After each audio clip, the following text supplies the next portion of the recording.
welcome to the channel. My name's Christian and this is where we take a deep dive into iconic music and the legendary bands that shape the sound of generations. If you're a fan of rock and roll, especially the big hitters from the 90s, then you're in the right place. We'll talk about the stories behind it and all the little details you didn't know about your favourite artists and tracks. And today we're kicking things off with Oasis's first ever single, Supersonic, a track that not only introduced us to one of the biggest rock and roll bands of all time, but also helped launch the Britpop revolution.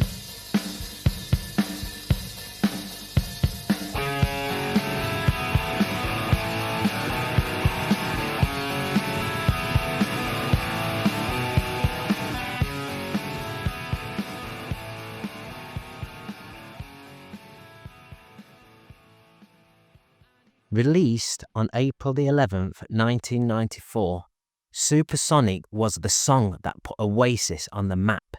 But there's more to this than the track than meets the eye. From its rapid recording to its quirky inspirations, Supersonic set the tone for the entire Definitely Maybe era. Now at the time, Noel was still finding his way in the music industry.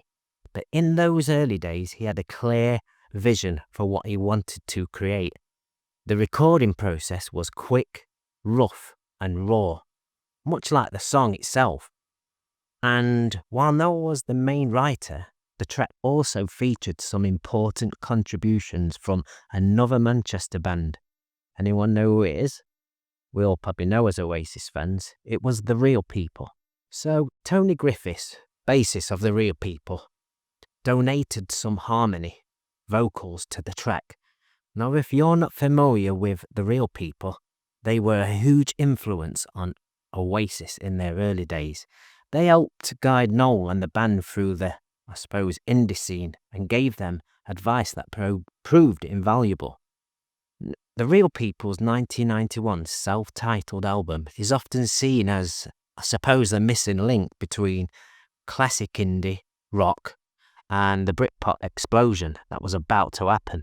So Tony's brother, Chris, would also go on to co-write Rocking Chair, a B-side to Oasis's Roll With It. But back to Supersonic, the collaboration with The Real People helped give the song a bit of extra punch and ended up becoming probably a staple of the band's early sound. Here's something interesting. Liam Gallagher's vocals on Supersonic were recorded in just one take. Yeah, you heard that right, one take. No messing about.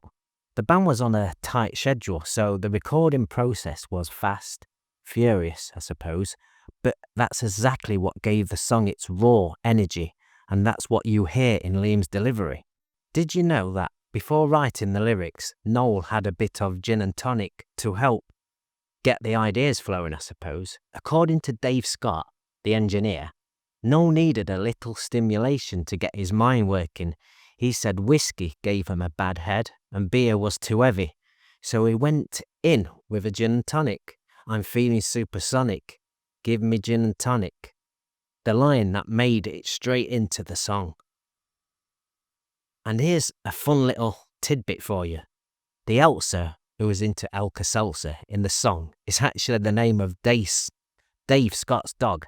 Apparently Elsa was a bit of a character. She farted loudly, jumped off the couch and revealed an old stain from years ago. Bonehead, the band's guitarist, apparently said, "Dave, your dog's followed through." Noel quickly took the situation and turned it into a lyric. Now, how did Supersonic do in the charts? It peaked at number 31 on the UK single chart, which was a pretty solid start for a debut single. But what was really significant was how fast it caught on with fans. It sold over 100,000 copies in the UK and eventually went on to sell over 600,000 copies. That's for the first single, worldwide. It wasn't just the UK though. Supersonic also charted internationally, and it was clear that Oasis had something special. And speaking of Supersonic, did you know that there were 2 music videos for the track? Now, I didn't know this before I even checked. I thought it was just a rumour.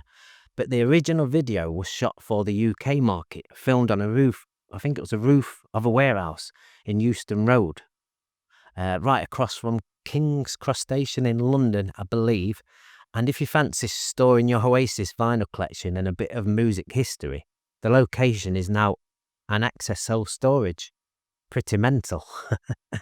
Now, the second video was filmed for the US market during Oasis's first American tour, which, as we all know as Oasis fans, was a disaster in some ways, but also a defining moment in the band's journey. This was the infamous tour where Noel had his flounce after their disastrous show at Whiskey A Go-Go in LA. Also, Oasis made their first TV appearance on Channel 4's The Word, where they performed Supersonic 3 weeks before the song even hit the shops.